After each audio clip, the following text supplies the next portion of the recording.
You're nothing but a burden, Mom always have been. With those 9 words spoken by my only son at his wedding, my world shattered. But from that public humiliation came an awakening that would transform me from invisible to unstoppable. They wanted my money, my property, my submission, but instead, they unlocked a woman they never knew existed. This is the story of how betrayal became my salvation, and how my quiet revenge restored not only my dignity, but my very soul. Subscribe now, and let me know in the comments where you're watching from. This journey might just change your life too. The crystal champagne glass shattered in my hand as Robert's words echoed through the suddenly silent reception hall. 300 guests froze mid-conversation, all eyes turning to me, the mother of the groom standing alone as blood from my cut palm stained the silk tablecloth crimson. You're nothing but a weight, Mom always have been.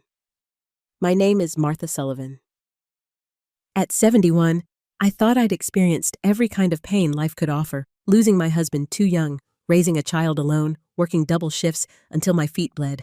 But nothing had prepared me for this moment when the son I'd sacrificed everything for revealed what he truly thought of me. 3 weeks before the wedding disaster, I stood on the deck of my newly purchased beach house in Rhode Island. This property represented 30 years of sacrifice. Second jobs, skipped vacations, clothes from thrift stores. The small blue Cape Cod with weathered shutters had been my personal Everest, and I'd finally reached its summit. It's perfect, I whispered to the ghost of James, my husband gone 10 years now. Robert and Vanessa will have a beautiful life here. The real estate agent had called it $1 million view on a nurse's salary miracle. This house would be my legacy, my gift to my only son and his new bride, a debt-free start to their married life. My phone rang, Robert's name flashing on the screen. Mom, he said without preamble. We need to talk about the wedding seating. Vanessa's parents are concerned about the head table arrangement. Oh, I thought we'd settled. They think it might be better if you sit with the extended family. At table 19. Table 19, the farthest table from the head table, tucked near the kitchen doors. I see, I said, my voice carefully neutral. If that's what Vanessa wants, it's just seating Mom. Don't make it a thing. Oh, and about your dress. Vanessa's mother thought the blue might clash with the wedding colors in photos. Could you maybe wear something more neutral? The blue dress I'd splurged on, my first new dress in 3 years. That had been the theme all weekend. Whatever makes the bride happy. I'd spent the morning arranging lily boutonnieres despite my arthritis pain. No complaining, not today, not on Robert's special day. Mom, can you not hover? Vanessa's family has hired professionals for everything, Robert had said with an edge I pretended not to hear. Now, at the reception, I sat at my reassigned table in the far corner, thinking about that beach house, my gift to Robert and Vanessa. I'd worked extra shifts for decades to give my son something special to start his married life. When I finally approached the head table, Robert was on his 4th glass of champagne. Robert, honey, I said softly, I wanted to share a little Sullivan family tradition. Your father always said Mom's interruption was sharp enough to turn heads. Can you just not everything has to be about Dad or some ancient family tradition. You just thought you'd make this about you. Again, Vanessa's father was tapping a glass, calling for attention. The room quieted. A toast, someone called. Yes, a toast, Robert stood unsteadily. To my beautiful wife and her amazing family who put together this perfect day. He turned to me with a smile that didn't reach his eyes. And to my mother, who just can't help but try to insert herself where she isn't needed. A collective intake of breath rippled through the room. You know, Mom, he continued louder now, not every moment of my life needs your input. You don't have to try so hard all the time. It's exhausting for everyone. I felt my cheeks burning. Robert, you're not helping Mom. You're not adding anything. You're not anything but a weight, Mom. Always have been. That's when the champagne glass shattered in my grip. The silence was deafening. I could feel 300 pairs of eyes on me, see Vanessa's mortified expression, not at what Robert had said, but at the scene he was causing. A tear slid down my cheek, but I kept my spine straight the way my mother had taught me. I'm sorry you feel that way. I whispered, my voice steadier than I felt. I love you, Robert. Always will. Then I smiled, the kind of smile women of my generation perfected, the one that hides earthquakes beneath its surface. I nodded politely to Vanessa's parents, turned, and walked steadily toward the exit, past tables of wide-eyed guests, past the life I thought I knew. Outside, I looked up at the stars, wondering how many times I could rebuild my life from scratch. First when James died, leaving me with a 3-year-old, and now this new knowledge that the center of my world saw me as nothing but a burden, a weight. If only he knew just how light I could become. The morning after Robert's wedding, I returned to my modest 2-bedroom home in Hartford. The silence felt almost like relief after yesterday's emotional storm. I hung my beige dress in the closet knowing I'd never wear it again. Some clothes carry memories too painful to revisit. My routine resumed as if nothing had happened. Monday morning, I drove to Oak Ridge Senior Living Center, where I volunteered 3 days a week. After 40 years of nursing, caring for others was woven into the fabric of who I was. "Martha, how was the wedding, Nancy?" the receptionist asked as I signed in. "Beautiful," I replied with my practiced smile. "Everything was just beautiful." "Is that a cut on your hand?" she asked, eyeing my bandaged palm. "Just a little accident with a champagne glass." Hazards of celebrating. I spent the morning reading to Mr. Abernathy, who was losing his eyesight but still loved John Grisham novels, and helping Mrs. Wilson write letters to her grandchildren. Their genuine gratitude provided comfort in its simplicity. When I returned home, the answering machine was blinking. My heart leapt. Perhaps Robert was calling to apologize. I pressed play. "Mom, it's me." His voice sounded strained. "Vanessa and I have been talking, and with the honeymoon and then settling into the new place, we won't be able to make Thanksgiving this year. I know you were planning something, but it's just not going to work. Sorry." The message ended abruptly. No mention of the wedding incident, no acknowledgement of the hurt. And now, Thanksgiving, the 3rd family holiday in a row they'd canceled. I sat at my kitchen table staring at the phone. The silence of my home suddenly felt less like peace and more like abandonment. The doorbell rang, startling me. Ellen Henderson from next door stood there holding a casserole dish. "Tom and I are having a little dinner tonight. Nothing fancy. Just some friends. We'd love if you'd join us." For a moment, I considered it. The Hendersons had been kind neighbors for years, but Robert's words echoed. "You're not anything but a weight." "That's very sweet, Ellen, but I'm quite tired from the wedding weekend," I said. Another time. After she left, I wandered into my home office where I kept the family albums. I pulled one from the shelf, Robert's childhood years. There he was at 7, missing his front teeth in his school picture, and at 10, proudly holding the science fair trophy I'd helped him earn, staying up late for weeks after my hospital shifts. There were photos from every school play. I'd never missed one, even driving through snowstorms to be there. Pictures from fishing trips after James died, trying to fill both parental roles. Christmases where I'd worked extra shifts to ensure presents under the tree, even in the lean years. The contrast between these memories and yesterday's public humiliation was jarring. Had my devotion been nothing but an annoyance to him? The phone rang. I answered, hoping against hope. "Martha, it's Sarah from the book club. We missed you last week." "I'm sorry. I had wedding preparations," I said. "Of course." "How was it?" "Lovely," I lied. Everything was lovely. After hanging up, I realized I couldn't remember the last time I'd done something purely for myself. Book club had been my one indulgence, and I'd missed 3 meetings in a row helping with wedding details. I walked to my bedroom mirror. When had those lines appeared around my eyes? When had my hair become this silver gray? Somewhere along the way, I'd become invisible, not just to Robert, but to myself. The setting sun cast long shadows as I opened my closet. Pushed to the back was a box of James's things I'd never been able to part with.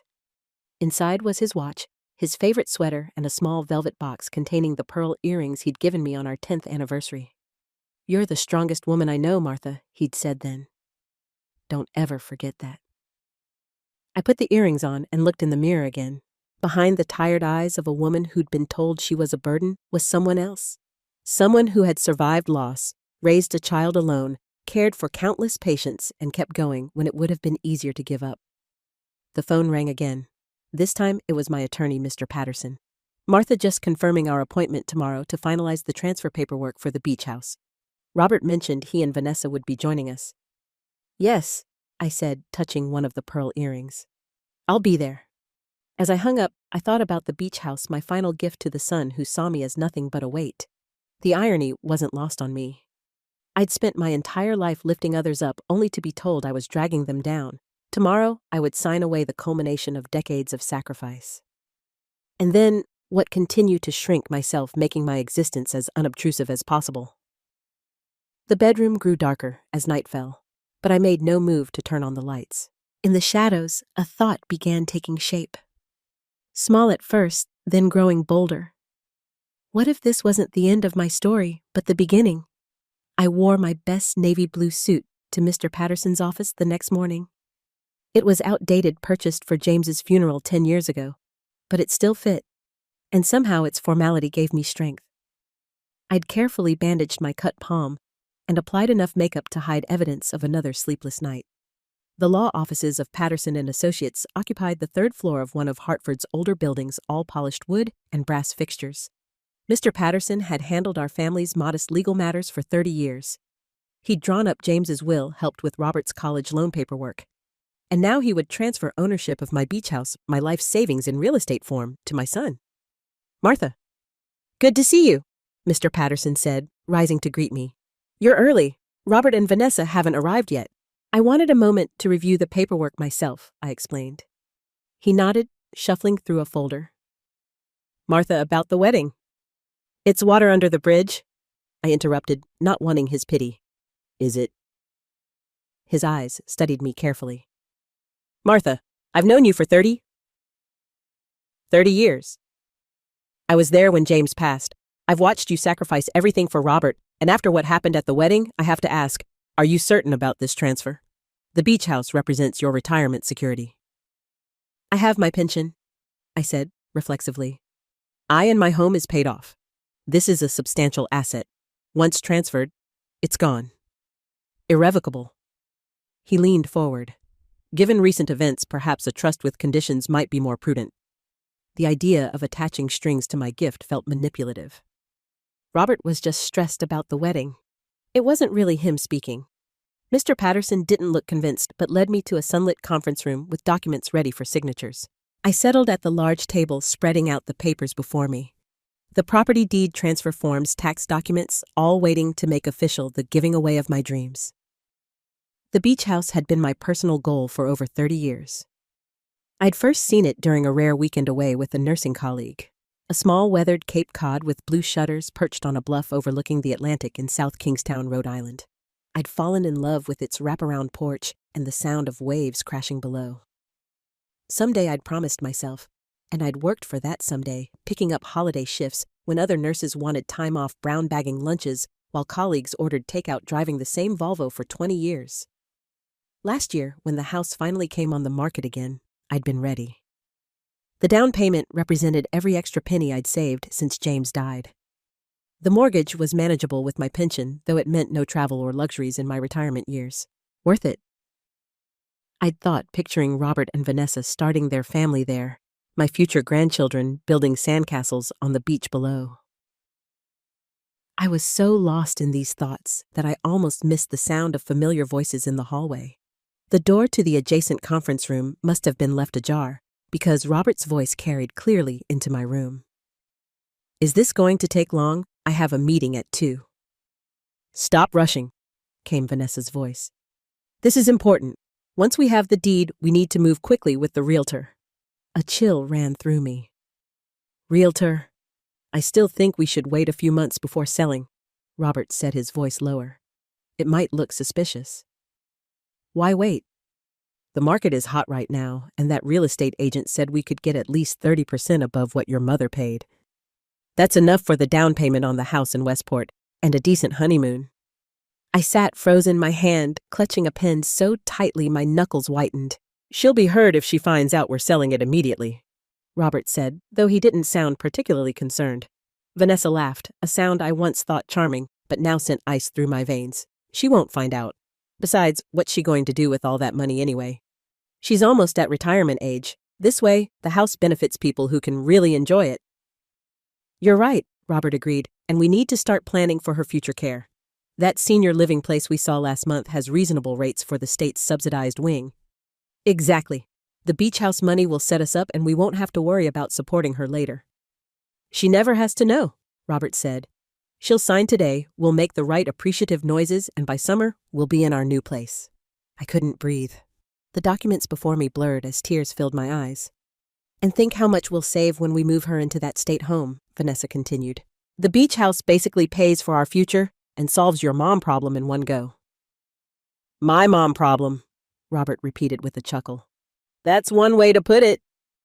I must have made a sound, because their voices suddenly stopped. I gathered the papers with trembling hands and moved silently to the door. Mr. Patterson was coming down the hallway. Martha, are you all right? You look pale. I'm not feeling well, I managed to say. I need to reschedule. Please let Robert know I had to leave. Outside, the autumn air felt sharp in my lungs. I walked blindly with no destination in mind, just the need to put distance between myself and the truth. My son, my only child, saw me as a problem to be solved, a chess piece to be moved where convenient. I found myself in Bushnell Park, sitting on a bench beneath a maple tree blazing with orange leaves. An older man was feeding squirrels nearby. You look like you've seen a ghost, miss, he said, offering me a kind smile.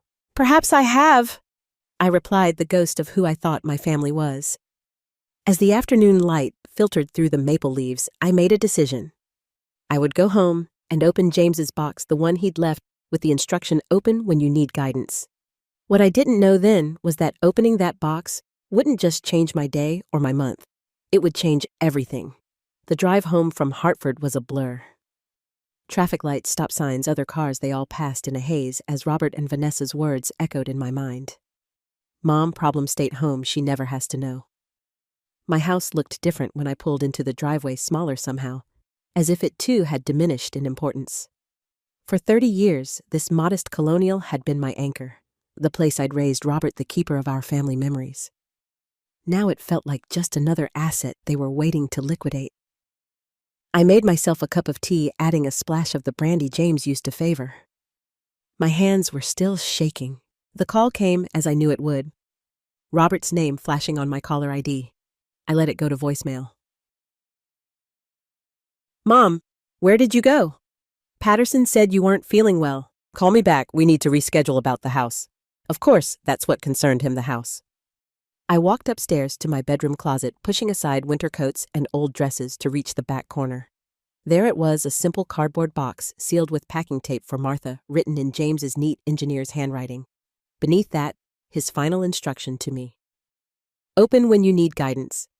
How many times had I stood here over the past decade, fingers resting on that box only to turn away? I told myself I was being strong, that I didn't need to reopen old wounds. Now I wondered if I'd simply been afraid of facing a future without the compass of his love.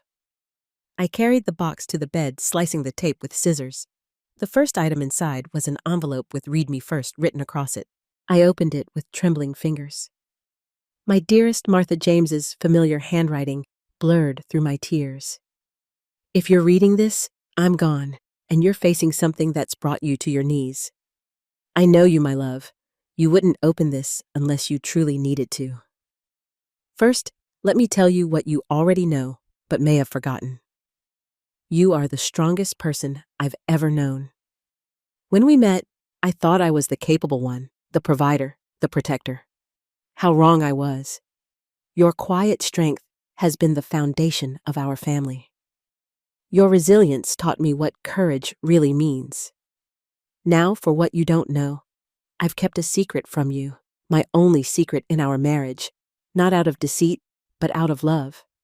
You remember when my company went public in '85, I told you I sold my shares to pay for Robert's college fund. That wasn't entirely true. I sold half of them. The other half I placed in a trust in your name with specific instructions that you not be informed until after my death, and then only if you asked about it specifically. Why? Because I know you, Martha. You would have insisted we use that money for Robert's education, or for medical bills, or for 1,000 other practical needs. You would never have kept it for yourself. But some things are just for you, my love. Not for Robert, not for me. For you. In the investment portfolio you'll find in this box, you'll see what became of those shares. My colleague, Richard Thompson, has managed them all these years, reinvesting dividends, making conservative but steady choices.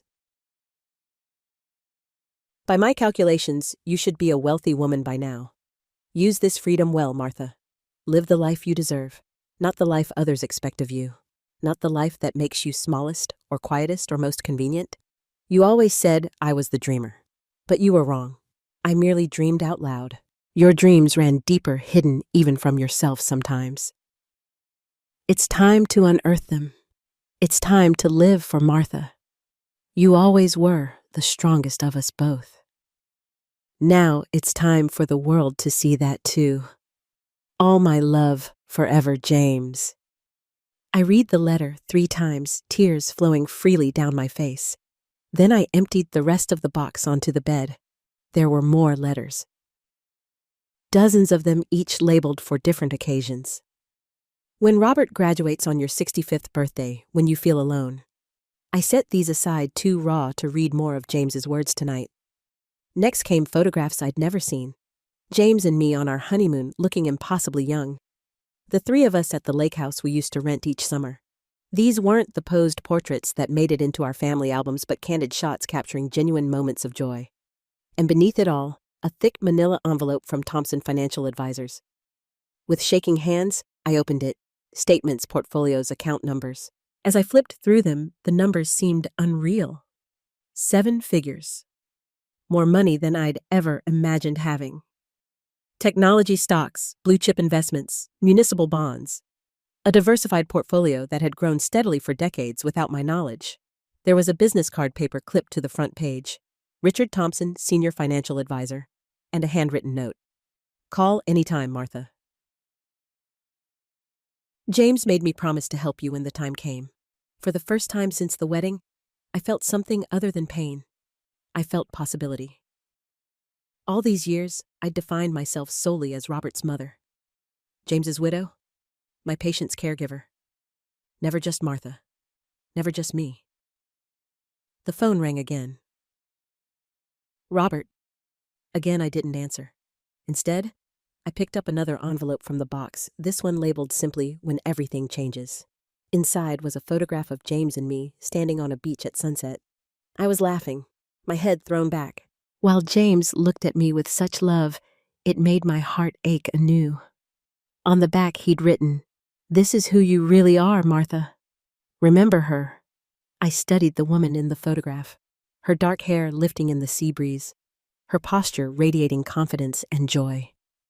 There was no hint of the self-effacing, invisible woman I'd become. I reached for the phone, but not to call Robert back. Instead, I dialed the number on Richard Thompson's business card. Thompson Financial? A receptionist answered. This is Martha Sullivan. I said, my voice steadier than it had been all day. I believe Mr. Thompson has been managing an account for me. I'd like to schedule an appointment. Of course, Mrs. Sullivan. Mr. Thompson has a note in our system about you. He can see you tomorrow at 10 a.m., if that works for you. Tomorrow, a new day, perhaps the first day of a new life. That would be perfect, I said. I slept better that night than I had in months. Despite the earthquake that had shattered my understanding of my relationship with Robert, I felt strangely calm. When dawn broke, I was already awake, watching pink and gold light paint my bedroom ceiling. My first call that morning wasn't to Robert, though he'd left 3 more messages, each progressively more agitated about rescheduling the house situation. Instead, I called Mr. Patterson. Martha, I was concerned about you, he said. Are you feeling better? Much better. Thank you, I replied. I need to cancel the property transfer. Permanently. A pause. I see. May I ask what prompted this decision? I considered how much to share. Let's just say I overheard a conversation that made me reconsider whether this gift would be appreciated in the spirit it was intended. Well, as nothing has been signed, that's easily done. Would you like me to inform Robert, or will you handle that? I'll handle Robert, I said, surprising myself with my newfound assertiveness. But I'd like to schedule another appointment to discuss estate planning from a different angle. Of course. And Martha, I'm glad you're looking out for yourself. After that call, I dressed with unusual care for my meeting with Richard Thompson, choosing a tailored pantsuit I'd purchased years ago for a nursing conference but rarely worn since. In the mirror, I hardly recognized myself. Without the slumped shoulders and apologetic posture I'd unconsciously adopted, I looked formidable. Thompson Financial occupied the top floor of one of Hartford's newer glass towers. The receptionist led me to a corner office with sweeping views of the Connecticut River. Richard Thompson rose to greet me, a tall man in his 60s with silver hair and kind eyes that crinkled at the corners. Martha Sullivan, after all these years, it's an honor to finally meet you. James spoke of you constantly. I wish I could say the same, I replied with a small smile. But it seems my husband kept quite a few secrets from me. Only one, really, Richard said, gesturing for me to sit. And he felt terrible about it. But he was adamant this money be preserved for your future. Not Robert's education, not his medical bills, not any of the emergencies he knew you'd prioritize over yourself. He opened a leather portfolio on his desk. As of yesterday's market close, your portfolio is valued at $4.2 million. The number knocked the breath from me. That can't be right. James's initial investment was substantial, and I've been rather conservative in managing it. Over 30 years, even moderate returns compound impressively. He slid the portfolio across to me. Everything is here. Every transaction. Every dividend. Every growth projection. All this time, I whispered, I've been working double shifts pinching pennies. While sitting on a small fortune, Richard finished. James knew you would. That's why he structured it this way. He wanted you to live your life as you naturally would, then have this revelation when the time was right. But how did he know when the time would be right? Richard's smile was gentle. He didn't. That's why he left it to you to open the box when you needed guidance. He trusted your instincts. I spent the next 2 hours with Richard learning about my new financial reality. By the time I left his office, I had a clear understanding of my assets, a plan for restructuring some investments, and something I hadn't had in a very long time: options. My next stop was Mr. Patterson's law office, where I surprised him by asking for a referral. You're one of the best attorneys I know, I explained, but I think I need someone specialized in family estate management, someone who can help me navigate a complicated situation. He didn't seem offended. In fact, he looked almost relieved. I know exactly the right person. Eleanor Winters. She's a shark in a designer suit, specializes in protecting family assets, especially in contentious situations. Perfect, I said. Would you mind calling her for me? 2 days later, I sat across from Eleanor Winters in her downtown office, a woman in her 50s with a sleek gray bob and piercing blue eyes. She took notes as I explained my situation. The beach house. Robert's betrayal, my newfound financial independence. So, to be clear, she said when I finished, you want to completely restructure your estate plan with specific protections in place. Yes, I want to maintain control of all my assets, including the beach house. I want to ensure I'm never dependent on my son's goodwill for my care. And I want to leave a legacy that reflects my values, not just handing everything to Robert unconditionally. She nodded approvingly. Many parents in your position would cave to guilt even after such a betrayal. It's refreshing to see someone standing up for themselves. 2 weeks later, I received a troubling call from Catherine, the realtor, who had handled my beach house purchase. Sullivan, there's been an incident at your South Kingstown property. The security company found the back door open this morning. Nothing appears to be stolen, but some drawers were searched. I drove to Rhode Island immediately. The police had already gone, leaving only a report. When I checked the office, I discovered what was missing: the drawer containing all the original property documents. On my drive back, I stopped at a gas station and spotted Robert's BMW at the pump next to mine. He was arguing with Vanessa inside the car. I ducked into the store, watching through the window. The desperation written across their faces was clear. This was more than greed. It was panic. I called Eleanor from the parking lot. I need to understand better what's happening in my son's financial life. The next day, her investigator's report revealed an alarming story. Underwater mortgages, substantial personal loans, maxed credit cards. Robert and Vanessa weren't just eager for the beach house. They were desperate. They've staked everything on getting that property, Eleanor explained. They've made financial commitments based on money they don't have. I was torn between anger at their manipulation and concern for my son. I called Richard Thompson. Richard, I need a favor. I want to create a trust fund with very specific conditions. With protective measures in place, I could now focus on my own transformation, not just in response to Robert's betrayal, but for the woman I wanted to become. On the 10th day, after what I'd come to think of as my awakening, I realized I needed more than legal and financial restructuring. I needed to rebuild myself. I found Dr. Chen through Eleanor's recommendation, a therapist who specialized in helping women reclaim their identities. When she asked what brought me to her office, I told her everything. "It sounds like you're at a crossroads," she observed. "After decades of defining yourself through your roles, mother, widow, caregiver, you're being asked to define yourself for yourself." "I don't know if I remember how I admitted.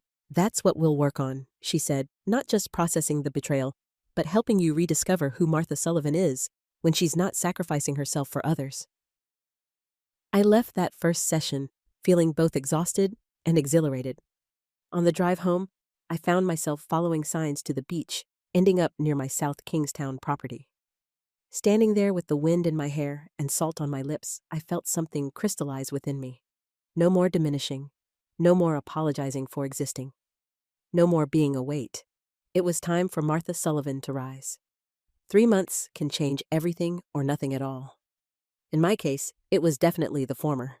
February arrived with a snowstorm that blanketed Hartford in 8 inches of pristine white. From my living room window, I watched neighborhood children building snowmen, their laughter carrying through the frosted glass. 3 months ago, I might have spent the day baking cookies for them. Today, I had other plans. "You're sure about this?" Ellen Henderson asked as she drove us downtown through the slushy streets. "It's quite a change." "I'm sure," I replied, fingering my long gray hair. Soon to be long gray hair, no more. Ambiance Salon was warm and fragrant with essential oils. Marco the stylist, Eleanor had recommended, circled me like an artist contemplating a blank canvas. So he said, meeting my eyes in the mirror, "You said you want to change. What kind of change are we talking about?" "I've worn my hair the same way since my husband died 10 years ago," I told him. "Before that, I wore it the way he liked it. Before that, I wore it the way my mother thought was appropriate. I've never once worn it the way I wanted." Marco's eyebrows rose. "And how do you want it?" I showed him a magazine photo I'd torn out. A stylish silver bob with side-swept bangs, shorter in the back, angled toward the face. Modern, confident, nothing like the conservative style I'd worn for decades. "Can you do something like this?" His face lit up. "Honey, I can do better than that. I'm going to make you look amazing." 2 hours later, I emerged, transformed. The woman in the mirror looked 10 years younger and infinitely more self-possessed. My cheekbones were suddenly prominent, my eyes larger, my jawline defined. Most importantly, I recognized her. Not as the Martha I'd been lately, but as the woman from the beach photograph James had kept. "Well?" Marco asked, clearly pleased with his work. "It's perfect," I said. Absolutely perfect. The haircut was just the beginning. Over the next few weeks, I continued my transformation, inside and out. With guidance from a personal shopper at Nordstrom's, I discarded my shapeless practical wardrobe in favor of well-tailored pieces that actually fit my body. Colors replaced the beiges and navies I'd hidden behind. A makeup consultant taught me simple techniques that enhanced rather than concealed. But the external changes were merely reflections of the deeper work happening within. "What did you love to do before life got in the way?" Dr. Chen had asked during our 3rd session. I'd had to think about it. I used to paint, watercolors mostly, landscapes. "And when did you stop?" "When Robert was born, there wasn't time." And then it seemed frivolous. Dr. Chen's expression had been gentle but challenging. Frivolous to whom? The question followed me home, nagging at my conscience until I found myself driving to an art supply store the next day. I returned with watercolor paper, professional-grade paints, and brushes that felt both foreign and familiar in my hands. My first attempts were hesitant, clumsy things, but by the 3rd try, Muscle memory began to return. By the 10th painting, I was losing hours in the focused flow of creativity, emerging only when the light changed or my stomach reminded me to eat. I joined a local art class at the community center. There I met Sophia, a fellow widow who'd reinvented herself after her husband's death by opening a small gallery featuring local artists. When she saw my work, she offered surprising encouragement. "You have a distinctive style," she told me. "Your use of light is unusual melancholy, but beautiful. Would you consider showing a few pieces in my spring exhibition?" I'd laughed, thinking she was being kind. "I'm just a beginner." Again. "Art isn't about technical perfection," she'd replied. "It's about what you communicate, and you're communicating something worth hearing." Through Sophia, I discovered the women's shelter where she volunteered. New Horizons provided safe housing for women fleeing domestic violence, many of them older women who'd endured decades of abuse before finding the courage to leave. Their stories resonated with me not because James had ever been abusive, but because I recognized the self-erasure, the constant accommodation. "Many of these women need to rebuild identities that were systematically dismantled," explained the shelter director. "They need to rediscover who they are apart from their abusers." "I understand that process," I told her. "More than you might think." Soon, I was volunteering twice a week, helping women navigate social services, teaching basic financial literacy, or sometimes just listening. It was different from my hospital nursing, less physical care, more emotional support. But it drew on the same wellspring of compassion that had defined my career. Through all of this, Robert continued his campaign of calls and texts. They'd evolved from demanding to concerned to manipulative. "Mom, we need to talk about the house." "Mom, are you sick? Should I come check on you?" "Mom, I'm sorry for whatever I did. Please just call me." And finally, the nuclear option. "Mom, I'm worried about your mental state. Maybe we should look into having someone check on you regularly." That last message had sent me straight to Eleanor's office. "He's laying groundwork," she'd warned, "suggesting you're not competent.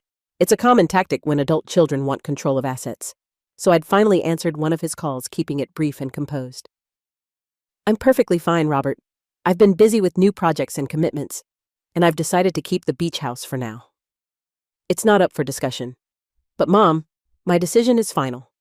I'll be in touch when I'm ready to talk further." One afternoon, my doorbell rang unexpectedly.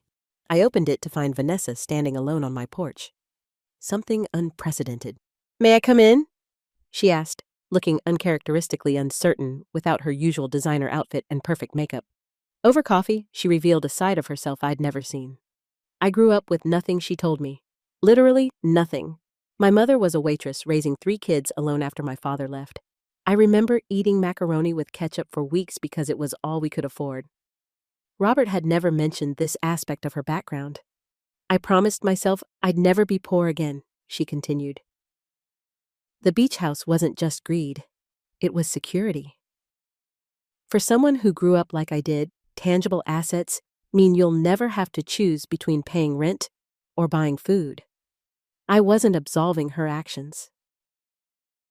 But for the first time, I saw beyond the perfectly polished daughter-in-law who had built a facade as careful as my own. "Robert's in trouble, Martha. Financial troubles, yes, but beyond that too. He's lost between the man his father was and the man he thought he needed to be." After she left, I called Eleanor and made some adjustments to the trust fund I'd created. Not to give in, but to acknowledge the full humanity behind the conflict, theirs and mine. Through Eleanor, I also arranged to list the beach house discreetly with Catherine. If I decided to sell it, would be on my terms to buyers who would appreciate it. On a cold March afternoon, I returned from the women's shelter to find Robert's BMW in my driveway. My stomach tightened, but I'd known this confrontation was inevitable. He stared at me as I approached, shock evident on his face. "Mom, you look different." "I've made some changes," I said, unlocking the door. He followed me inside, taking in other changes. The easel by the window, the colorful throw pillows, the absence of the aging family photos that had cluttered every surface. "What's going on?" he asked. "First you cancel the house transfer, then you practically disappear. Now you've—" He gestured vaguely at all of me done this makeover thing. I handed him a mug of coffee. "Not just a makeover, Robert, or reclamation. A what? I'm reclaiming my life, my identity. The person I was before I became simply Robert's mother." He frowned. Is this because of what I said at the wedding? I told you I was drunk, stressed. It's because of many things I interrupted. That was just the catalyst that helped me see clearly. See what clearly? That I deserve more than to be your afterthought, I said quietly. That I've spent decades putting you first only to discover you see me as a burden to be managed. So this is what punishment? I shook my head. This is growth. For the first time in decades, I'm living for myself. Not as your support system, not as James's widow, but as Martha Sullivan. A woman with her own desires, talents, and worth. Robert stared at me as if I'd started speaking in tongues. I don't understand what's happening here. I know, I said. And for the first time, I felt a genuine pang of sadness for him. That's part of the problem. When will things go back to normal? He asked, something almost childlike in his confusion. They won't, I replied gently. Normal has changed. April arrived with a riot of daffodils and cherry blossoms. I'd always loved spring. The promise of renewal, the lengthening days, the world shaking off winter's constraints. This year, the season felt particularly symbolic. Catherine called on a Tuesday morning with news. I have an offer on the beach house, Martha. It's significantly above asking price. I nearly dropped my coffee mug. Above asking. But we listed it at market value. The Jacobsons fell in love with it, she explained. They have 3 children and have been searching for a waterfront property for years. When they saw the sunset from your porch, Mrs. Jacobson started crying. They don't want to risk losing it in a bidding war. The amount she named made my breath catch.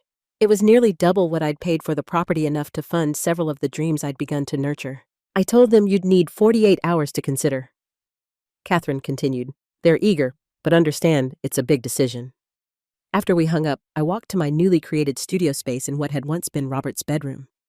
The morning light streamed through the east-facing windows, illuminating the watercolor I'd been working on, a seascape inspired by the view from the beach house. I'd planned to hang it there someday. Now I had a choice to make. Keep the house as my own sanctuary, or sell it and use the proceeds to expand my horizons in ways I hadn't yet imagined. I called Dr. Chen and scheduled an emergency session. What's holding you back? She asked after I explained my dilemma.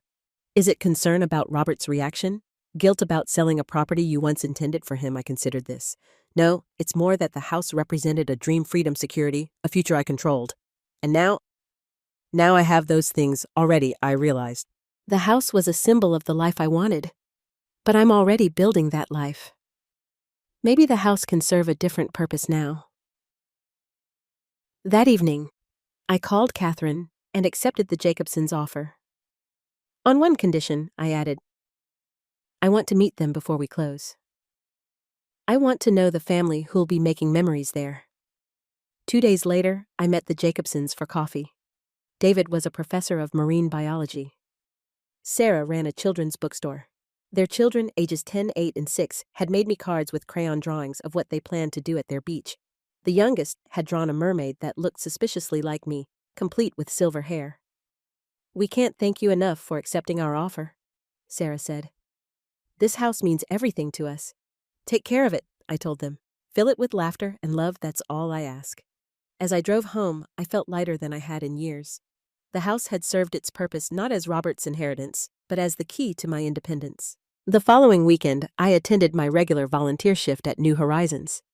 Usually, I worked with the residents directly, but today Sophia had asked me to join a planning meeting for their expansion project. We've outgrown our current space, she explained, as we gathered in the small conference room. Too many women need our services, especially older women who've spent decades in controlling relationships. 6 of us sat around the table, Sophia, the shelter director, 2 board members, a city grant coordinator, and me. The problem is funding, the director explained. We've identified a perfect property, a former small hotel, that could be converted to provide twice our current capacity, plus dedicated spaces for counseling, job training, and children's services. But we're millions short. How short? I asked. The grant coordinator named a figure that made everyone at the table sigh. Unless we find a major donor in the next 30 days, we'll lose our option on the property, Sophia added. It's so frustrating to be this close. I felt something stir inside me, a purpose taking shape. A path becoming clear. What if you had a donor? I asked quietly. All eyes turned to me. Do you know someone who might be interested? The director asked hopefully. Yes, I replied. Me. The silence that followed was broken by Sophia's incredulous laugh. Martha, that's very sweet, but we're talking about serious money here. I know exactly what we're talking about, I said calmly. I've recently sold a property for a substantial profit. I've been looking for the right investment for those funds. We couldn't possibly ask you to, the director began. You're not asking, I interrupted. I'm offering. But I'd like to propose something specific. Instead of just a shelter, what if we created a foundation focused on women over 50 who need to rebuild their lives? Women with decades of wisdom and capability who just need resources and support to reclaim their independence. The spark in their eyes told me they understood immediately. This was a demographic often overlooked in support services. Women like me, like many I'd met at the shelter, who had survived long enough to recognize their own value, but needed practical help to act on that recognition. Over the next 2 hours, our discussion transformed from managing scarcity to imagining possibility. By the time we left, the outlines of the Second Spring Foundation had taken shape, a comprehensive program that would provide shelter financial counseling, career retraining, legal support, and community. As I drove home that evening, the setting sun painted the horizon in brilliant oranges and pinks. I thought about Robert, who still hadn't grasped the magnitude of the change in our relationship. He'd called twice more each time, circling back to the beach house, still unable to comprehend that my priorities had fundamentally shifted. I hadn't told him about the sale. That conversation would come soon enough. My phone buzzed with a text from Sophia. I still can't believe what happened today. You're changing lives, Martha, including your own. I smiled as I pulled into my driveway. After decades of making myself small to accommodate others, I had finally given myself permission to live largely. Richard had helped me establish a solid plan for the beach house proceeds. Part for the foundation, part for my own security and future care, and a portion set aside in a special trust for Robert with specific conditions that Eleanor had helped craft. The irony wasn't lost on me. Only by refusing to be diminished had I discovered how much I had to give. The aroma of roasting turkey filled my house as I arranged a centerpiece of autumn flowers and miniature pumpkins. Thanksgiving had always been my favorite holiday, a celebration of gratitude without the commercial pressures of Christmas. But this year felt different, charged with an energy that was both exciting and nerve-wracking. For the first time in 3 years, Robert and Vanessa were actually coming. Their acceptance of my invitation had surprised me, but not as much as their sudden availability after years of being too busy to make the trip. They've realized the beach house sale is real, Eleanor had said with a knowing smile when I told her. They want to assess the situation, see if they can salvage anything from their plans. The doorbell rang precisely at 4 o'clock. Robert was nothing if not punctual, a trait he'd inherited from James. I smoothed my burgundy cashmere dress, checked my reflection once more, and opened the door with a genuine smile. Happy Thanksgiving, I said, welcoming them inside. Robert's double take was subtle but unmistakable. In the 7 months since his last visit, my transformation had continued. The confidence I'd found internally now radiated outward. Mom, he said, awkwardly leaning in for a hug. You look well? Vanessa hung back, her smile tight as she handed me a bottle of wine. Your home looks different. I've made some changes, I replied, accepting the bottle. Come in. The others should be arriving shortly. Robert froze halfway through removing his coat. Others, I thought this was just a family dinner. I've expanded my definition of family, I explained, hanging their coats in the closet. The Hendersons are coming. My neighbors, you've met them before, and Sophia from the foundation, and Mr. Patterson, a few other friends. Robert and Vanessa exchanged a look I pretended not to notice. This wasn't the intimate setting they'd expected, one that would allow them to corner me about financial matters. Why don't you relax in the living room while I finish up in the kitchen? I suggested. There's wine, open on the coffee table. As they moved toward the living room, I heard Vanessa's whispered, She redecorated everything. Even your father's chair is gone. The familiar leather recliner had indeed been replaced by a pair of elegant armchairs that better suited the room's new aesthetic. I'd donated James's chair to a veteran's home where I knew it would be appreciated after carefully preserving a few items with sentimental value. The rest I'd released, making space for my evolving life. The doorbell rang again, heralding the arrival of the Hendersons, followed quickly by Sophia and her partner Helen. Mr. Patterson arrived with a homemade pecan pie, and two of my new friends from the art class completed our gathering. Dinner was a lively affair. Around my expanded dining table, conversation flowed easily. Sophia shared updates about the foundation, which had already helped 7 women transition to independent living situations. Tom Henderson described his recent retirement and new passion for birdwatching. Helen, a retired literature professor, debated the merits of various mystery novelists with Mr. Patterson. Through it all, Robert and Vanessa sat like visitors from another planet, struggling to find their footing in this unfamiliar version of their mother's life. Several times, Robert attempted to steer the conversation toward the beach house. "I drove by the property in South Kingstown last month," he mentioned casually during a lull. "Looked like there was some activity there. The new owners are doing some renovations," I replied easily, passing the cranberry sauce. "The Jacobsons' lovely family with 3 children, they've already sent me photos of their oldest learning to surf." The color drained from Robert's face. "New owners." "You sold it." "In April," I confirmed. "They fell in love with it immediately. Sophia, would you pass the rolls, please?" As conversation resumed around us, I could feel Robert's stunned silence like a physical presence. Vanessa's hand closed over his wrist, her fingernails digging visibly into his skin. Later, as guests helped clear dishes between dinner and dessert, I overheard Robert and Vanessa in heated whispers from the guest bathroom, their voices carrying through the old heating vent into the kitchen. "She sold it! She actually sold it!" Robert's voice was tight with disbelief. "After all that talk about it being our inheritance, our future?" "Something's going on with her," Vanessa replied. "Have you seen how she's dressing? The furniture? These friends suddenly everywhere? She's having some kind of breakdown or midlife crisis. She's 71. That's hardly midlife. Whatever it is, we need to figure it out. The house money has to be somewhere. We need that money, Robert." I know," Robert hissed. "But look at her. She's not the same person. She used to be manageable." The word hung in the air like a slap. Manageable. Is that how my son had seen me all these years? Not as a person with my own desires and agency, but as something to be managed. "We need to get her alone," Vanessa continued. "This crowd wasn't an accident. She's avoiding a real conversation about the money." The following morning, I took my usual early walk through the park near my home. The air was crisp, the grass still frosted. As I rounded the lake, I spotted Robert sitting alone on a bench, staring at the water with reddened eyes. "Robert?" I approached cautiously. He turned, startled. "Mom, what are you doing here?"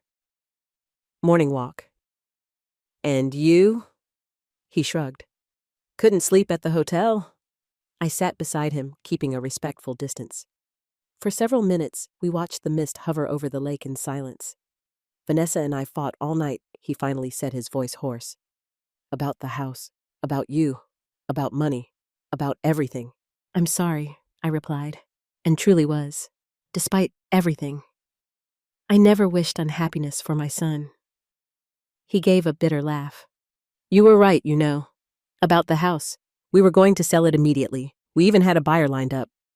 "I know." He looked at me surprised. "How I have my resources now." I answered simply. Robert sighed deeply. "What happened to us, Mom?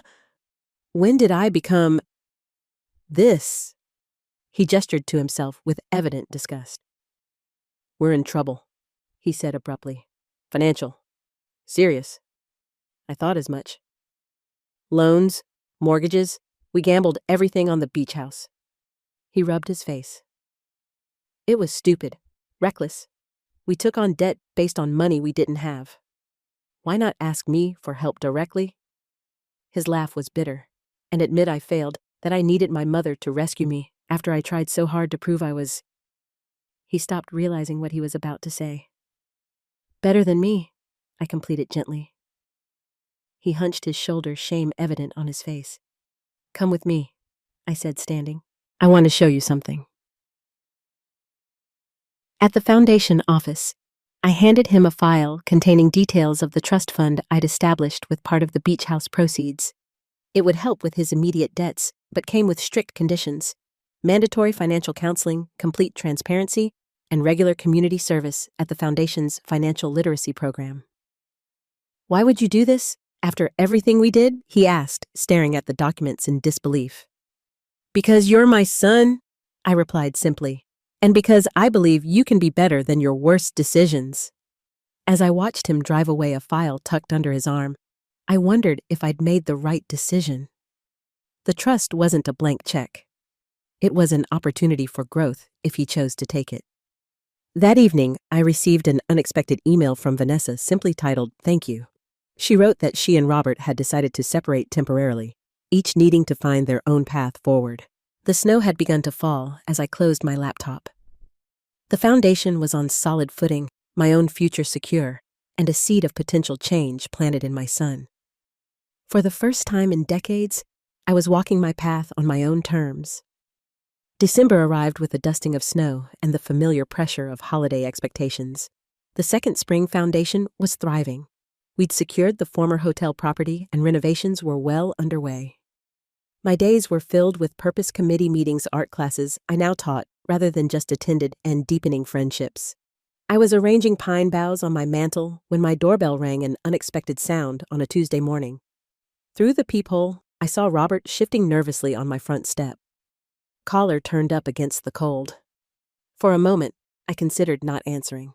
Our Thanksgiving encounter had ended unresolved, and I'd enjoyed the peaceful week since, but avoidance solved nothing, and I'd long since stopped running from difficult conversations. "Robert," I said, opening the door. "This is a surprise. Can we talk?" He didn't wait for an invitation, stepping past me into the foyer. Privately. Somewhere without an audience this time. His tone held an accusatory edge that immediately set me on guard. "There's a cafe 2 blocks down. Let's walk there." I deliberately chose a public setting, partly on Eleanor's advice to always meet in places where others could witness our interactions, partly because I knew Robert would be less likely to create a scene. The cafe was busy with morning customers, but we found a corner table away from the main traffic. Robert ordered black coffee. I chose Earl Grey tea. We sat in awkward silence until our drinks arrived. "I'm listening," I said, finally warming my hands on the teacup. Robert stared into his coffee. "I want to know why you're doing this. The real reason. Not some line about finding yourself or whatever." "That is the real reason," I replied. "Sometimes the simplest explanation is true, so this has nothing to do with punishing me for what I said at the wedding." I sighed. "Robert, not everything is about you." He looked up, startled. "What's that supposed to mean?" "It means that my choices aren't a reaction to you. They're about me, about how I want to live the remaining years of my life. But the timing is connected to what I overheard, yes. Hearing you and Vanessa discuss me as a problem to solve was illuminating. But my response wasn't about punishment. It was about finally seeing clearly how one-sided our relationship had become." Robert shifted uncomfortably. "Look what you heard. It wasn't like that. We were just talking, exploring options. Options that involved selling the home I spent decades saving for and putting me in a state facility to maximize your profit," I said calmly. "Those were your exact words, Robert. Solve your mom problem." The color drained from his face. "I didn't mean—" "You did," I interrupted gently. "And that's okay. It showed me where I truly stood in your life. Not as someone to be loved or respected, but as a resource to be managed." A woman at the next table glanced over, then quickly looked away when she caught my eye. "You've always been so selfless," Robert said, leaning forward. "Everything for me, for Dad, for everyone else. That's who you are, Mom." "No," I corrected. "That's who I was conditioned to be. The perfect mother, the supportive wife, the woman who never inconveniences anyone." But beneath all those roles was a person, a complete human being, with dreams and desires of her own. "So now you're just—" "What?" "Living for yourself. Spending the beach house money on clothes and furniture?" His gesture toward my camel hair coat carried undisguised judgment. "Among other things," I agreed, refusing to be baited, "I've also established a foundation for women rebuilding their lives after trauma or loss. I'm teaching art classes. I'm traveling to the national parks I've always wanted to see. I'm living a full life, Robert. He stared at me as if I were speaking a language he couldn't quite translate. But what about us? What about your family? What about us? I echoed. Tell me honestly, Robert. Before the beach house situation, when was the last time you called me just to check how I was doing? Not to ask for something, not out of obligation, but because you genuinely cared about my happiness. The silence that followed was answer enough. I still love you, I said more softly. You're my son. Nothing changes that. But love without respect isn't healthy for either of us. So that's it. You're just moving on. There was genuine bewilderment in his voice. I'm moving forward, I corrected, and you're welcome to be part of my life, my real life, not the convenience I represented before, but only if you can see me as a whole person, not just your mother. Robert's phone buzzed. He glanced at it, then back at me, with new urgency. The beach house money. What did you do with it? Was it really all spent on this foundation thing? So that was why he'd come. Not reconciliation, not understanding, but a last attempt to salvage something from his failed plan. My financial decisions are no longer your concern, I said, my voice firm, but not unkind. I've made provisions for my future care that don't involve being warehoused in a state facility. Beyond that, what I do with my resources is my business. But what about our future? Vanessa and I were counting on that money for the house in Westport for starting a family eventually. I was confused. I thought you and Vanessa had separated. At least, that's what her email suggested. He flushed. It's complicated. We're trying to work things out. The trust fund you set up helps, but it's not enough for what we had planned. Now I understood. He had accepted the trust fund with its conditions, but was still hoping for more, still seeing me primarily as a source of financial support. I spent 30 years counting on having a son who valued me for more than my assets. I replied. We both faced disappointment. Robert's expression hardened. Is this how it's going to be now? You holding the past over my head forever? No, I said, finishing my tea. This is me establishing healthy boundaries, something I should have done decades ago.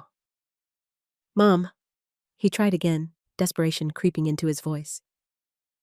After everything we've been through, everything you and Dad sacrificed for me, you really would deny your only son a better future. I'm not denying you anything, Robert. I'm finally giving myself the respect I deserve. I stood, placing money for our drinks on the table. When you're ready to build a relationship based on mutual respect rather than what you can get from me, I'll be here. As I walked home through the light snow, I felt a complex mixture of sadness and liberation. The conversation had gone exactly as Eleanor had predicted, the progression from guilt to accusation to outright demand. But something unexpected had happened too. For the first time, I'd faced Robert's manipulation without crumbling, without that instinctive maternal urge to smooth things over at my own expense. I'd held my ground, maintained my boundaries, and walked away with my dignity intact. The snow was falling more heavily now, transforming the familiar streets of my neighborhood into something magical and new, like my life I thought recognizable in its outlines, but utterly transformed in its substance. I was also starting to consider a more significant change. Yesterday, I'd seen a lovely cottage for sale in coastal Maine. Perhaps it was time for a fresh start in a new place somewhere without the weight of old memories. The idea of waking up to ocean views every morning, of painting on a deck overlooking the Atlantic, was beginning to take hold in my imagination. The winter ahead might be cold, but spring would come again. And this time, I would meet it as my complete self. Christmas lights transformed Hartford into a glittering wonderland as December deepened.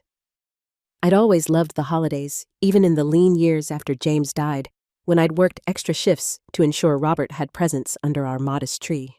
This year, I was experiencing the season with new eyes, not as an orchestrator of others' joy, but as an active participant in my own.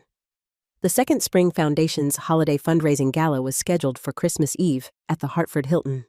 As the founding donor, I'd been deeply involved in the planning, determined to make our first major public event both meaningful and successful. The ticket sales have exceeded our expectations, Sophia told me as we finalized arrangements. The mayor's attending along with several state representatives. The Hartford Current is covering it. This is going to put us on the map, Martha. I studied the seating chart, making small adjustments. Did we hear back from Channel 8 about filming the speech segment confirmed yesterday? They'll run it on the late news and again on Christmas morning. Perfect, I said, feeling a flutter of nervous excitement. While I'd grown more comfortable speaking at our board meetings and donor luncheons, this would be my first time addressing hundreds of people and potentially thousands more via television. Are you ready for your moment in the spotlight? Sophia asked, seeming to read my thoughts. I think so, I replied. The story needs to be told. The invitation list had been carefully curated. Community leaders, potential donors, and supporters of women's initiatives throughout Connecticut. I hadn't included Robert and Vanessa, assuming they'd be spending Christmas Eve with her family as they had the previous 2 years. So, I was stunned when 3 days before the event my doorbell rang and I found them on my doorstep. We need to talk, Robert said without preamble. About Christmas, I invited them in, noting Vanessa's designer coat and the new diamond studs in her ears. Clearly, their financial situation wasn't quite as desperate as Robert had implied during our cafe conversation. We've decided to accept your invitation to the gala, Vanessa announced, settling onto my sofa as if granting me a favor. What invitation? I asked, genuinely confused. For your foundation thing on Christmas Eve, Robert clarified. At the Hilton. I hadn't sent them an invitation. In fact, I deliberately avoided mentioning the event during our last conversation. How did you hear about it? I asked carefully. Dad's old friend Richard Thompson mentioned it. Robert replied. We ran into him at the club yesterday. He seemed surprised we weren't involved with your project, Richard. Of course, he'd been so supportive of my transformation, but he still saw Robert as James's son, the natural continuation of his friend's legacy. James and Richard had been colleagues for 30 years, and Richard had watched Robert grow up. He wouldn't have understood the complexity of our current relationship. It's a fundraiser, I said neutrally, for the foundation's new building renovation, and apparently half of Hartford's elite will be there, Vanessa added. The perfect opportunity to make amends, don't you think? The calculation in her eyes was unmistakable. This wasn't about reconciliation. This was about appearances networking, making connections with the wealthy and influential people who would be attending. I'm not sure it's the right setting for a family reunion, I said cautiously. Mom, Robert leaned forward, his expression earnest in a way I recognized from countless childhood negotiations. I've been thinking about our talk at the cafe. You're right. I haven't been as attentive as I should have been. Let us come to your event. Let me support this new chapter in your life. I studied my son's face, looking for sincerity beneath the performance. There was something there, perhaps not the full recognition I'd hoped for, but a glimmer of understanding that things had changed irrevocably between us. All right, I said finally. I'll have 2 tickets left at the registration table. It starts at 7. After they left, I called Eleanor immediately. They're coming to make nice, she surmised after I explained the situation. Classic approach when direct confrontation fails. They'll be on their best behavior, present a united front with you publicly, then leverage that renewed connection later. Should I have refused? No, she said thoughtfully. Let them come. Just be prepared for what happens after. The inevitable ask, whatever form it takes.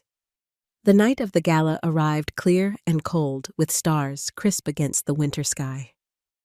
I wore a gown of deep emerald silk, a color I'd never have chosen in my previous life, but that now felt perfectly right against my silver hair and the simple pearl pendant James had given me on our 25th anniversary. The Hilton's grand ballroom had been transformed with elegant decorations in the foundation's colors of silver and sage.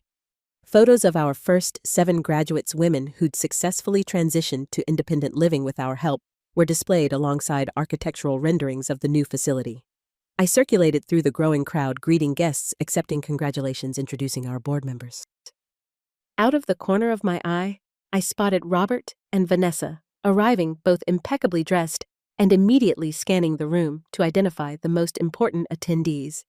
Your son made it, Sophia murmured, appearing at my elbow. Yes, I replied, though I'm not entirely sure why.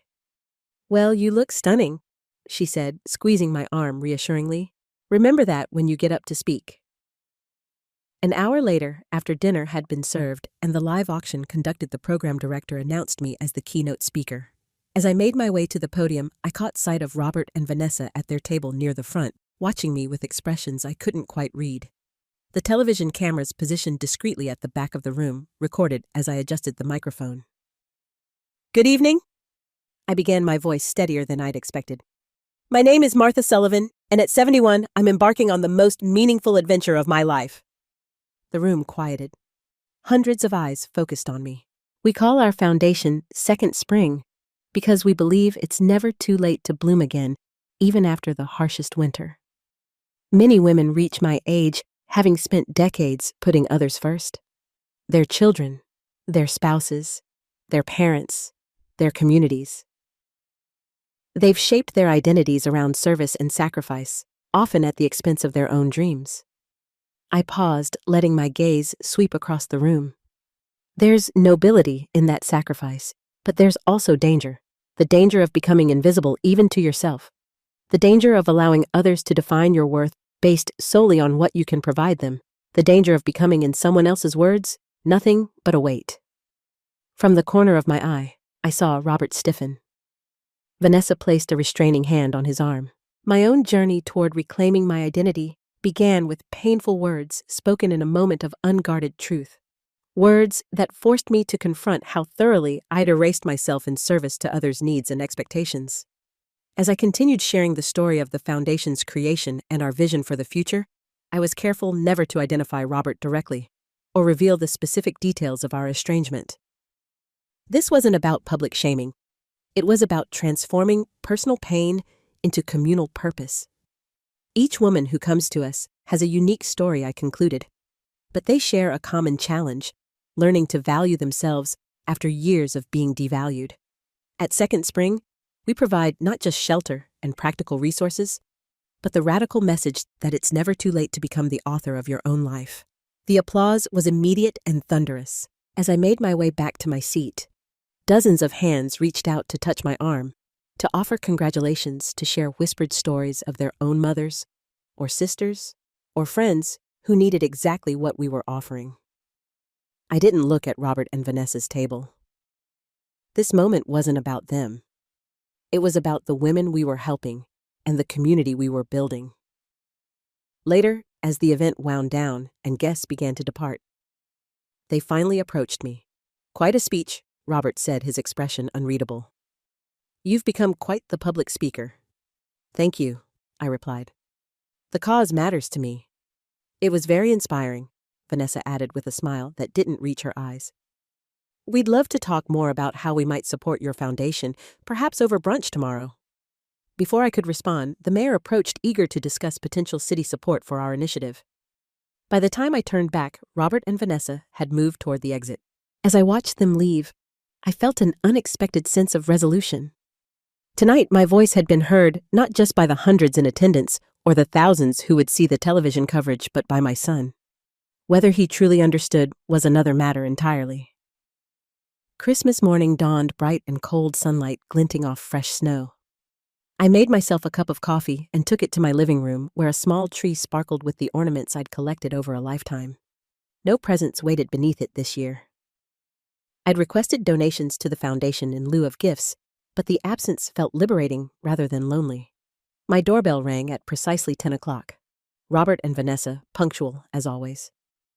I'd agreed to their brunch request, curious about what approach they'd take after the gala. "Merry Christmas, Mom," Robert said, presenting a small, elegantly wrapped package as they entered. "You look festive." I'd chosen a red cashmere sweater and simple black pants. Festive indeed, compared to the utilitarian holiday outfits I'd worn in years past. "Thank you," I replied, accepting the gift with genuine surprise. "I wasn't expecting anything." "Well, you're still my mother," he said, with a smile that almost reached his eyes. "Some traditions shouldn't change."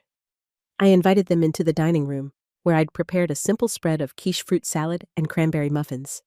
The table was set with my good china, not because I was trying to impress them, but because I'd decided months ago to stop saving my beautiful things for special occasions that never came.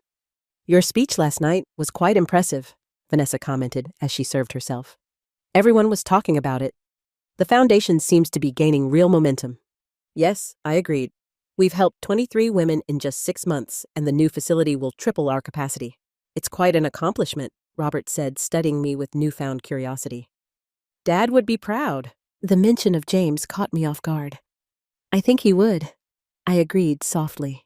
We ate in relative harmony, discussing neutral topics, the unseasonably cold weather, a mutual acquaintance's new grandchild, the film they'd seen the previous week.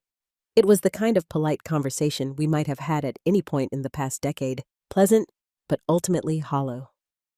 As I cleared the plates for coffee, Robert cleared his throat.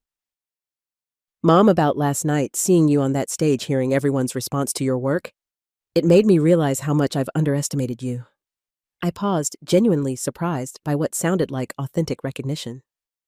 All these years, he continued, I've thought of you in one way as my mother. I never really saw you as a whole person with your own dreams and capabilities. That's a common pattern in parent-child relationships. I said, carefully pouring coffee into my grandmother's delicate cups. We get locked into roles that can be hard to transcend. Well, I want to transcend them, Robert said with sudden intensity. I want us to have a new relationship, a better one. Last night showed me what's possible for you, for us. Vanessa nodded encouragingly. We've been doing a lot of thinking since our last conversation about respect and boundaries and everything you talked about. Their sincerity seemed genuine, yet something felt rehearsed about this sudden awakening. I sipped my coffee, giving myself time to consider their words. I appreciate that, I said finally. A healthier relationship would mean a lot to me, Great, Robert said, exchanging a quick glance with Vanessa. Because we have an idea we wanted to run by you, a way to support your foundation while also strengthening our family bonds. There it was, the inevitable ask Eleanor had predicted. I'm listening, I said. Vanessa and I think the foundation would benefit from having a family presence on the board, Robert explained. Someone who shares your values but brings different skills to the table. I could help with the financial planning, investment strategy, that sort of thing. And I could handle media relations, public communications, Vanessa added eagerly. Last night's coverage was good, but with my PR background, we could really elevate the foundation's profile. I studied their expectant faces, recognizing the strategy at work. Unable to access my resources directly, they were now attempting to position themselves within the structure I'd created, where they'd have influence, connections, and eventually control. It's an interesting suggestion, I said neutrally. The board does make all financial decisions for the foundation. Their expressions brightened at what they perceived as an opening.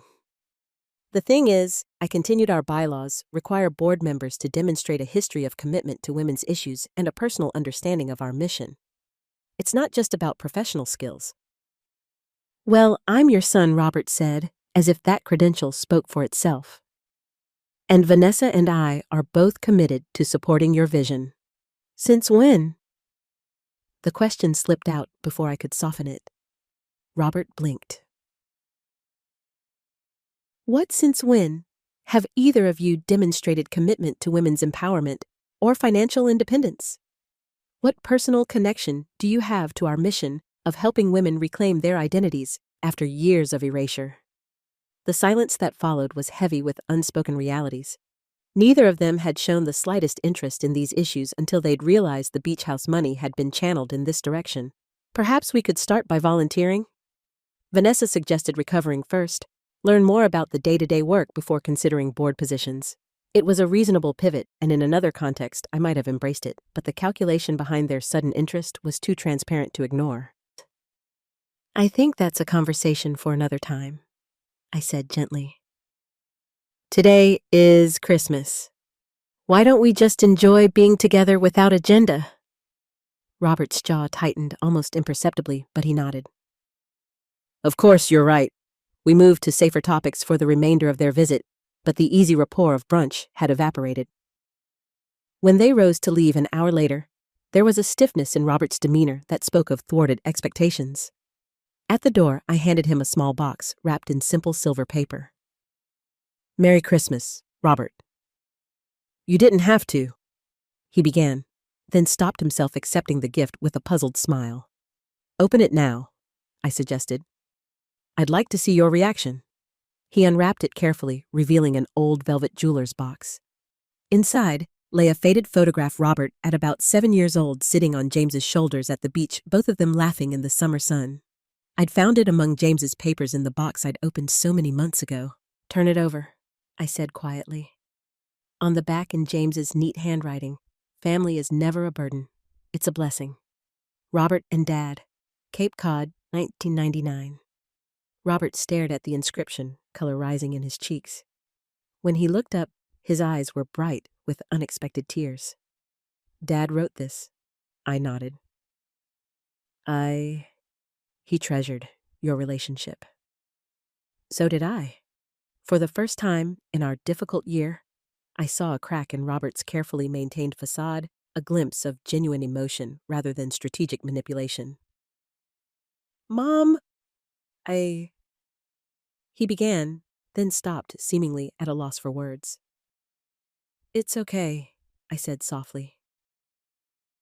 "You don't have to say anything right now. Just think about what it means to be seen as a blessing, not a burden. That's what everyone deserves." As they walked to their car, I saw Robert look down at the photograph again. Vanessa was saying something, her expression impatient, but he didn't seem to be listening. I closed the door and returned to my living room, curling up in one of my new armchairs with a book I'd been wanting to read. Outside, snow began falling again, soft flakes drifting past my window.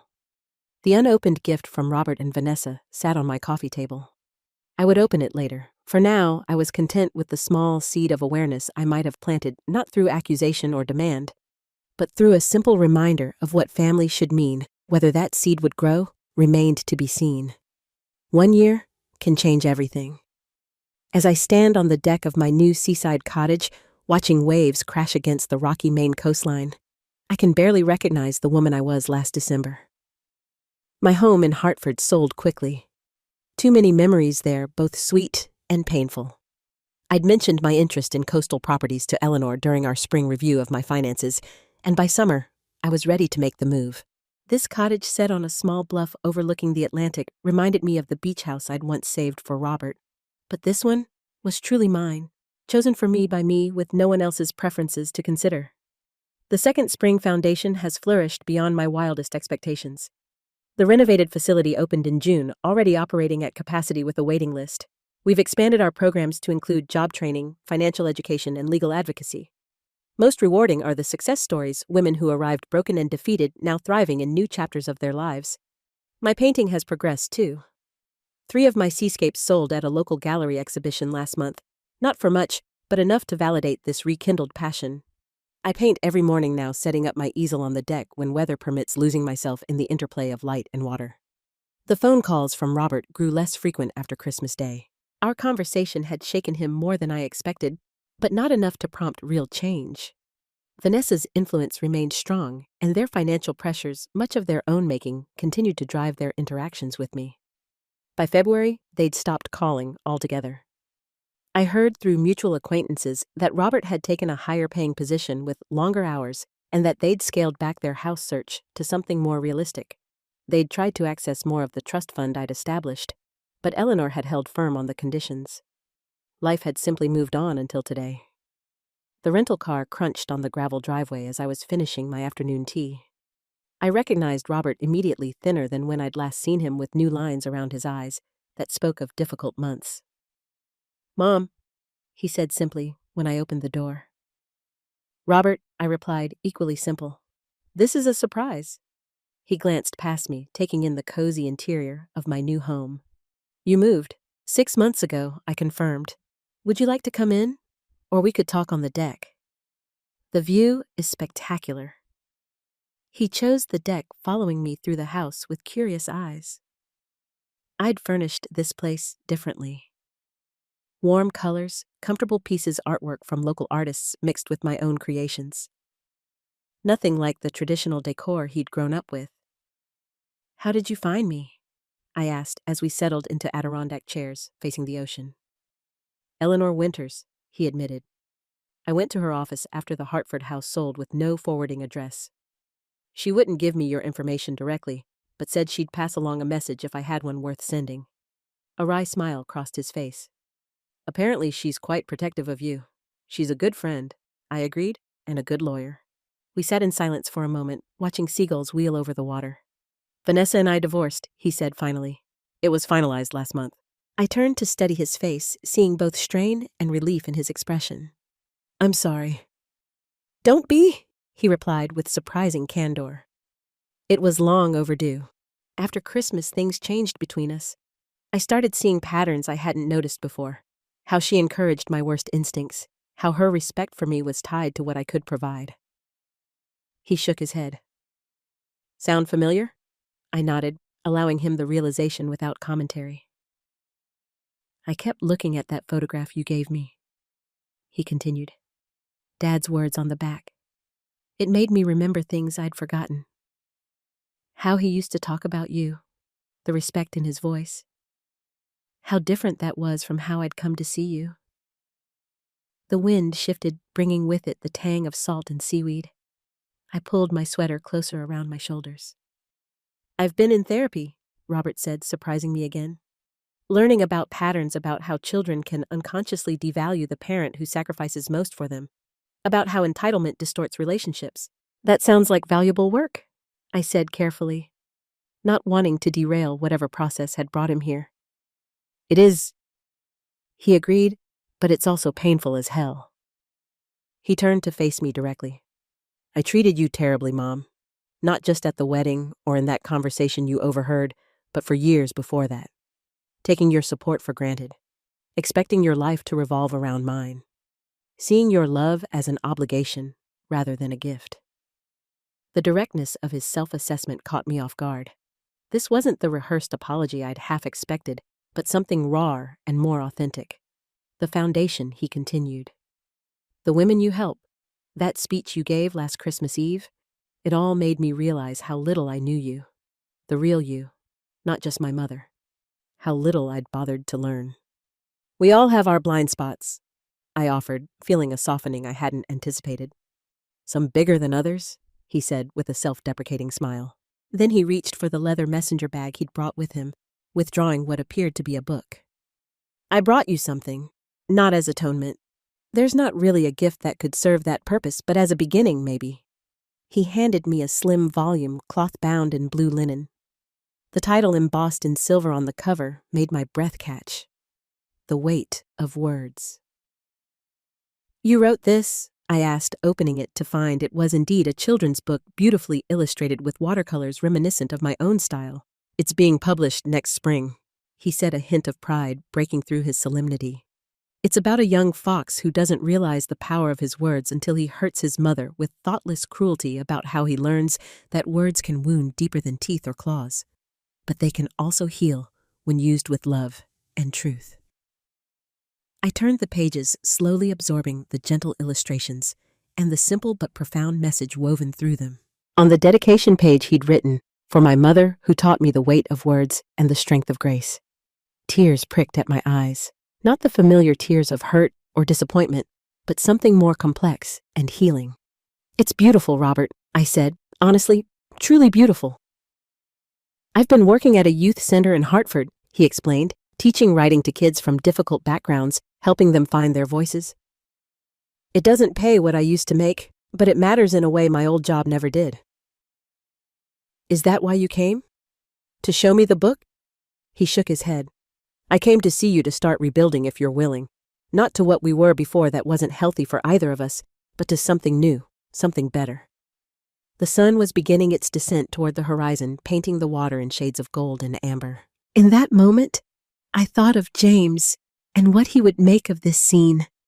His wife and son separated by pain, but perhaps finding their way back to each other through hard-earned wisdom. Would you like to stay for dinner? I asked. Nothing fancy, just soup and bread and honest conversation. I'd like that very much, Robert replied. As we walked along the shore afterward, the tide coming in and erasing our footprints behind us, Robert asked about my painting, my friends, my new life. For perhaps the first time he listened without agenda, genuinely curious about who I'd become. Are you happy, Mom? He asked as twilight settled over the water. I considered the question carefully. I am, I said finally, not in the uncomplicated way of youth, but in the deeper way that comes from living authentically even when it's difficult, from knowing my own worth isn't dependent on anyone else's assessment. I'd like to learn that he admitted to be more like you. You'll find your own way, I assured him. We all do, eventually. When he left the next morning, promising to call soon, I didn't know if this fragile reconnection would blossom or wither. Relationships damaged by years of imbalance aren't easily repaired, and trust once broken rebuilds itself in careful increments, not dramatic gestures.